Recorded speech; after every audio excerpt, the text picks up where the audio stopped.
Hey guys, today I'm doing a review on my favorite game, Undertale. I like this game because of the uniqueness of the characters and the fact in this game, it's not really required to be violent towards the monsters. As a matter of fact, you will get consequences for being violent to the monsters in this game. But enough of that, let's get to the story. And get your popcorn, I guess. A big war happened against humans and monsters, and the monsters were sealed underground because the humans won the war.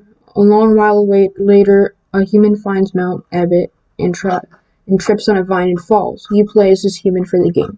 So here's how the game plays out. Spoilers ahead for the main story. I'm not going to talk about things like Alphys' secret lab. You start off meeting a weird flower that can talk named Flowey.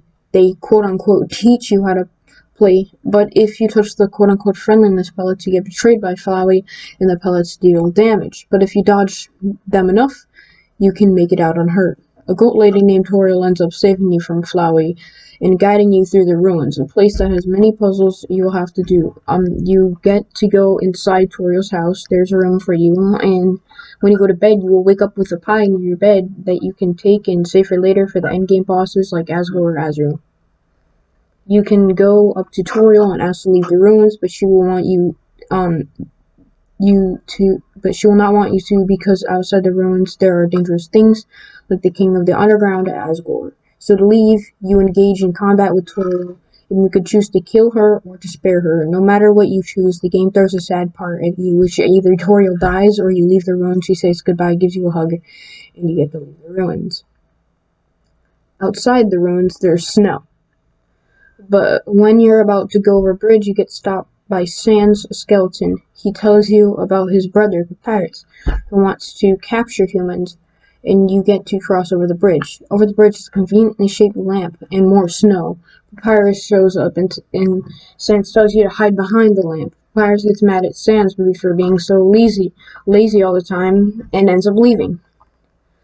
You progress in this snowy place until you reach Sans and Papyrus talking about capturing a human. Papyrus ends up seeing you and says he's probably going to capture you or something, and walks away. A couple of areas and fights later, you have to do some puzzles for Papyrus. These puzzles are tough, but if you really think about it, you can do it first try. A couple of more puzzles and fights later, you come across a small town named Snowdon.